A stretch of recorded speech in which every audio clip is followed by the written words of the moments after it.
Well, welcome back to the kitchen here on the Fat Daddy Sports Podcast. I am your host, Craig, and we are on a journey right now trying to reach that first 100 subscribers. If you see something that you like, or you hear something that you like, or you find value in this, if you could just leave us a like and leave a comment, subscribe, that would go a long way. Like I said, on a journey right now, trying to hit that first 100 subscribers. So every subscription would help. I appreciate you guys. And let's jump into it today. We are looking at my top 24 running backs for the 2026 season. Today, we're looking at running backs 24 through 13. In part two, we'll go 12 through 1 and look at those top RB1. Today, we're going to be looking at guys that I think will be solid RB2 options. They'll have weeks where they can be in that top 12, but for the most part, over the course of the season, they are going to be running back twos for you. Let's just jump right into it today. Number 24 on my list of top 24 running backs this year is Quinshon Judkins in Cleveland. A very solid rookie season before getting injured at the end of last year. I think that he's going to be off to a hot start again this year. I just worry a little bit about that Cleveland offense, which obviously last year they were not very good either, and he still produced a high amount. I do think that Cleveland offense is going to be better than they were last year. I think Judkins is a phenomenal talent. There was obviously a lot of question marks about him coming into the season last year, if he was even going to play. Turned that into a very solid rookie season. And I think he'll build off of that and have a top 24 season this year, but I find him at the bottom of this list. I could be wrong on that, but I think that Judkins is going to be fine going forward. This year I'm a little bit out on him. Number 23, somebody that I have gone back and forth on this offseason a lot. I was very high on him early in the season, or in the offseason, kind of fading a little bit, but now kind of picking back up as we're starting to get into more live drafts.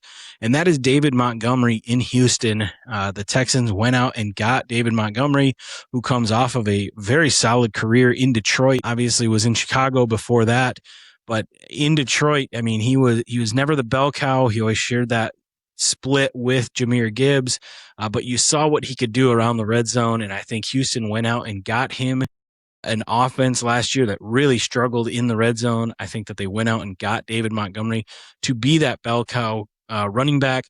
I think Woody Marks will spell David Montgomery a little bit here and there, and they may even split 50-50, but I think Montgomery's going to get those high value touches in the red zone. I think he's going to be that third down running back. And I just think that where he's going in drafts, I mean, he's going right around Quinshon Judkins. I think he's going late enough that you could get him even as your running back 3. I think he's a phenomenal value there. Even if he's your running back 2, I think he's a very solid option this year going forward.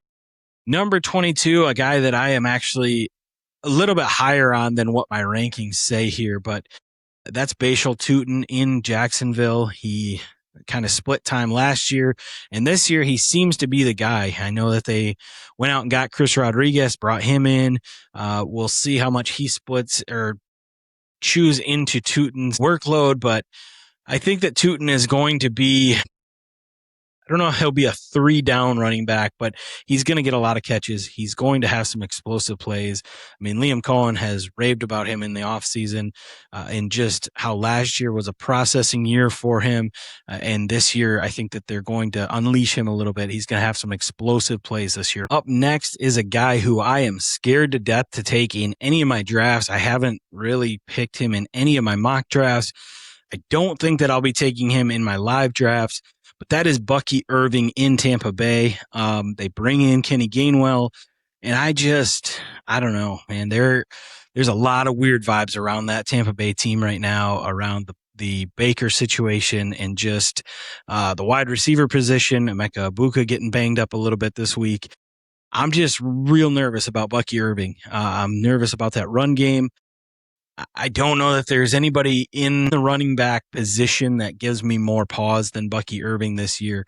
That's somebody that I'm steering clear of. Now, Bucky has the talent that he could be a top 10 running back. I mean, we've seen it. His rookie year, he was phenomenal. Last year, battled injury a little bit, battled some other things. And this year, I don't know. Maybe it's because of last year recency bias, but I'm just out on Bucky Irving. I've got him currently as my running back 21 on the season. I'm steering clear of Bucky Irving. You can do as you please, but beware on that. Coming in at running back 20 is a guy in an offense that should be pretty good, but I'm a little nervous about the play calling, but that's Cam Skattebo in New York for the Giants.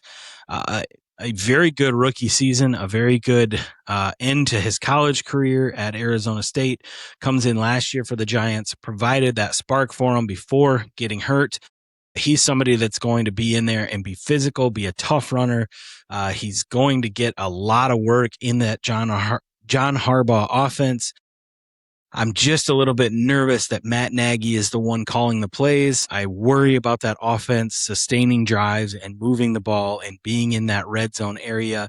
And I think Malik Neighbors is obviously going to be back, catching a lot of touchdowns. I think Isaiah Likely is going to be back or be there.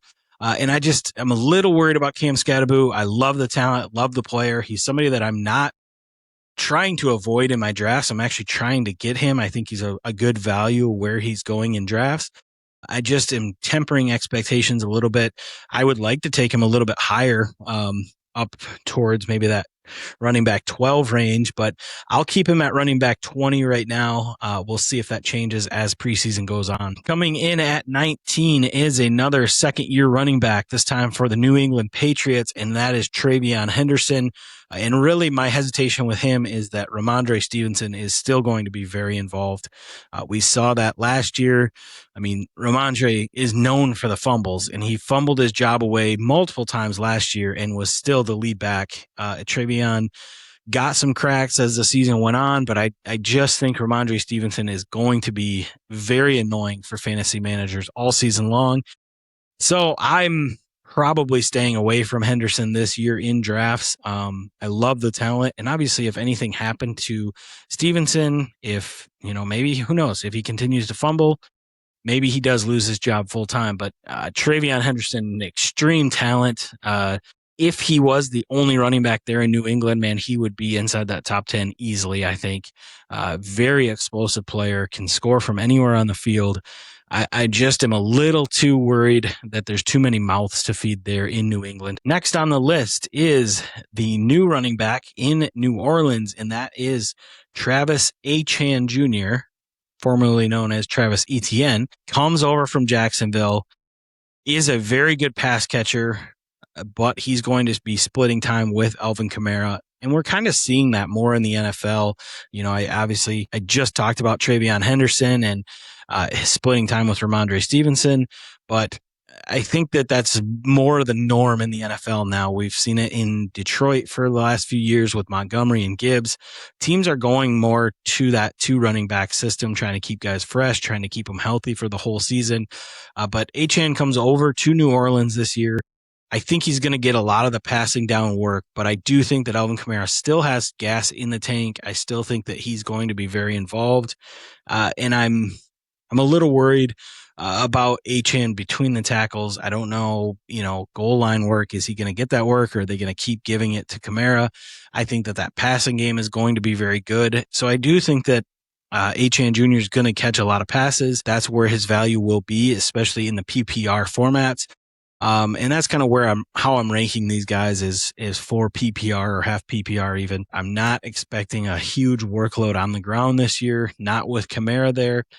I wasn't expecting Kamara to even be on the team at this point in the year, but he's still there and he's still getting a lot of work in preseason or in training camp. We'll see going forward as the season progresses if he sticks around, if they end up trading him or something. But for right now, I'm leaving Etienne Jr. down there at number 18. Going to 17, and maybe a little too low on this guy as well, but Javonte Williams in Dallas. I think that Dallas offense is going to be very lethal again this year. The pass game, obviously very good, and Javonte benefited from that last year. A good running back in his own right, but I think he's going to score touchdowns this year. I could see him even as a double-digit touchdown guy. That Dallas team is going to score a lot of points. They're going to be in a lot of shootout type games. And I think Javonte, I don't see anybody in that backfield stealing work from him. It would take him getting hurt for any of those guys to really see the field, I think. And so I see Javonte as a true 3-down guy that they're going to rely on a lot this year. And I could see him definitely having double-digit touchdowns and being inside that top 10. If there's anybody on this list that I definitely could see higher, it's him for sure. Moving on to running back 16, it is in New York, Breece Hall for the Jets. And this is really just a product of being let down a little bit by Breece, but also just the Jets in general. They signed him to that extension this year, gave him that money. They want him to be the guy. I think myself and a lot of other people in the fantasy world and just in the sports world in general were hoping that Breece Hall would end up somewhere else, somewhere more explosive, that he could really be used. Didn't happen this offseason. He stays in New York with the Jets, and we'll see what Aaron Glenn and crew can do there for Breece Hall, but he's certainly going to have the opportunity. He's going to get a ton of catches and carries, and he's going to be on the field a lot. I think in a PPR format, he could break that top 15 for sure. He's a very solid option as an RB2. I just think that his rookie year when he was, I think, running back 3, that ceiling was there, and everybody was so hopeful that Breece Hall was going to be the next big thing. And then he's kind of let down from there. A lot of injuries, a lot of just being on the Jets was his problem. But I think that as a solid running back 2, you're really going to like what you have there. Moving up to number 15, a rookie running back this year in Arizona, Jeremiah Love. I have spoke on this channel multiple times about Jeremiah Love and how I'm out on Jeremiah Love this year just because his ADP is too high for me. It's too rich. I think a lot of people are going to draft him in that early second round, middle second round, and they're going to be disappointed.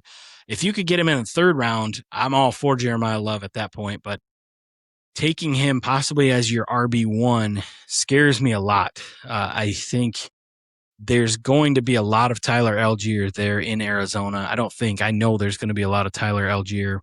James Conner still currently on the roster as of the recording of this. Who knows if he'll end up making the team out of camp, if he'll get traded, what's going to happen. But nonetheless, Tyler Algier is there, and he's a very capable back. We saw him steal a lot of work from Bijan Robinson in Robinson's prime. So why would Tyler Algier not steal work from the rookie right now? I think they're going to split that pretty evenly, especially in the red zone. I think Algier's going to get a lot of red zone work this year. Scares me a lot about Jeremiah Love. I love the talent of Jeremiah Love. He profiles as just an elite running back. Obviously saw what he did at Notre Dame, and he's going to have a very, very good NFL career. I'm just a little too nervous as a rookie in the situation that he's in. I think that LaFleur will probably be a pretty good play caller, pretty good offense, but I worry about year one. I worry with Jacoby Brissett possibly as the quarterback. The Carson Beck switch is definitely coming at some point, but when that is, I don't know, and I don't know what that means for Jeremiah Love. So we'll see what the Cardinals end up doing. But right now, I'm keeping him at running back 15. Next on my list is another guy who's going to split a lot of carries this year, and he did last year, and it got more and more over the season. That's Kyren Williams in Los Angeles. I have been very vocal about my love for Kyren Williams, somebody that I tried to get on my team every year the last few years because his touchdown upside is so high. They go in, they get Davante Adams last year. We saw what that did for that offense. Matthew Stafford won MVP last year. Davante Adams had a bunch of touchdowns, and Kyren Williams' touchdowns went down. I think that's going to be the same this year with Puka and Adams there. Stafford's going to throw a lot of touchdowns, and now Blake Corum is also ascending. Him and Williams are going to be splitting a lot of that work, maybe even 50-50, just alternating drives like we saw down the stretch last year. And I think Corum's going to take a lot of those touchdowns away from Kyren Williams to where his value is not going to be what it once was inside that top 10. I mean, he was a bona fide stud, running back one, a guy that you could trust was going to score almost every single week for you. This year, I think is going to be a little bit different. I have my hesitations, but if I can get him as my running back two, I feel pretty good about that. And last but not least, wrapping up my running back twos at running back number 13 on the season is Old Faithful Derrick Henry. I do think that the wheels are starting to fall off there for Henry. There's a new regime in Baltimore. And I just think that, he doesn't have that pass catching ability. He never has. I think that teams are really going to start to load in and shut down that running game because I don't think that he's as elusive as he once was. I still think he's a great talent. I mean, 32 years old, he's still blowing past guys and taking it to the house, but not like it once was. It felt a little bit different last year. You could see that things are starting to slow down. Things are starting to catch up with him. And nobody has ever done it. What you're expecting him to do at age 32, have those double-digit touchdowns. That's what he's known for, is just a touchdown machine. And if he doesn't have those touchdowns, his numbers aren't going to be as good as what they have been over the years. So that's my worry with Derrick Henry. I think that the Baltimore offense is going to maybe take a little bit of a step back this year. They're not going to score quite as much. And I think Derrick Henry's numbers are going to reflect that. Well, that's all I've got for you guys today. Those are running backs 24 through 13. This is part one of my top 24 running backs. Let me know down in the comments, who did I miss? Let's have a chat about it, because I can think of a few names that I left off of that list, and I have some okay reasons of why I did that. But let me know down in the comments who I missed, and hit that subscribe button if you guys like what you saw, if you got any value from it. And I'll catch you guys on the next one. See ya.